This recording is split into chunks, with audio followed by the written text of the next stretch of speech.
Hey guys, so I guess a lot of people have been talking about this Hall of Heroes. Honestly, I'm not really quite surprised, I guess I would say. A lot of people have been like, oh, what are they going to do? It's a dark one coming up, right? And of course it is a dark one. It's going to be the Dark Rakshasa Ran. Now, if you guys don't know who Ran is, it's actually pretty similar to Hua. You know, if you really want to compare builds, it's pretty much almost the exact same as Hua. If you want to really look at their skill sets, so same first skill, second skill does a continuous damage, but this one's 3 times in a row, and then this one is an actual skill instead of a passive, where it reduces their attack bar. Now we'll go into it in a little bit more in depth, but just to give you like a bit of an idea, pretty similar skill sets, right? So is she worth it? Honestly, yes, obviously, you know, she's gonna be worth it. She's a dark natural 4-star. So obviously you're an idiot if you don't farm it. So you really should farm it. If you don't, it's on you, man. The same thing I was saying about the Holo Hero for Arya.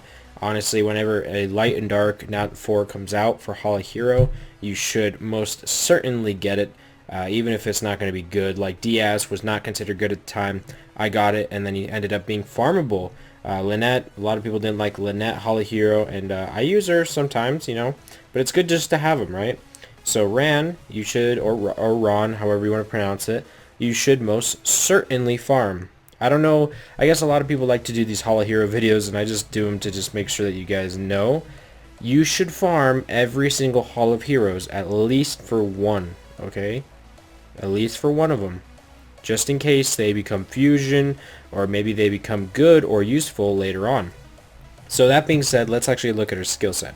So Awakened, right? She actually has some pretty decent stats compared to Hua. They're actually quite similar, but she has more HP, right? And very similar attack power. So in that sense, she can be built tankier. So the first skill, pretty much the same thing, right? Actually, exact same thing. The second skill attacks 3 times in a row, and it lands continuous damage if you land a critical hit. This one just attacks 1 time and lands continuous damage for 3 turns. So this one is by far much more superior, especially if you ruin her with a lot of crit rate.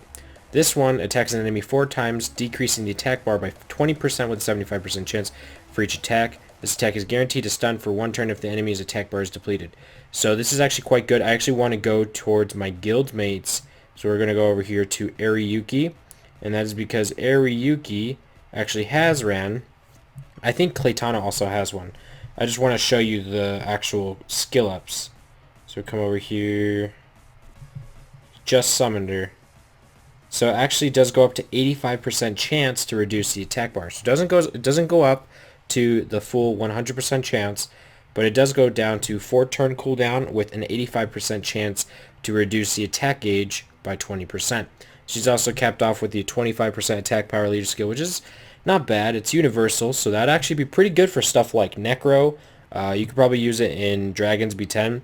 And honestly, this is my suggestion to you, especially because, oh my gosh, critical rate by 15%. Does Hua get that? Hua gets accuracy by 25%. So she has crit rate, higher crit rate. Alright, interesting. So that being said, what I plan on doing personally is I'm going to switch Ran and Hua. I'm going to switch their roles. So I'm going to switch Ran so that I can use her for more tankier builds, probably in R5. I'll probably try her out with stuff in DB10 or maybe even in Necro. I think this would be great for Necro.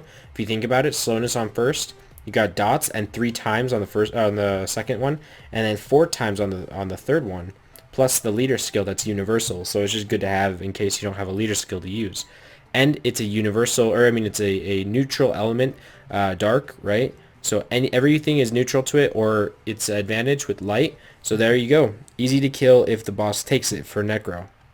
So that being said, obviously you guys should get it. She's on it. Okay, she is pretty mediocre because she's like almost identical to Hua, but she's going to be absolutely fantastic for Necro B10. You should definitely farm it, and yeah, that's pretty much all there is to say about it. So Necro B10, she's going to kill it, and then you could probably replace Hua with Ran in pretty much every situation. And that would be a good idea because Hua is actually pretty nasty nuker. So Alright guys, that's pretty much all I have to say. It's pretty straightforward, not much to more to go else in depth. One thing, I'm planning on another summoning session, big summoning session way in the distant future, probably like 4 months from now. But if you want to start saving up for that, definitely start saving up for that.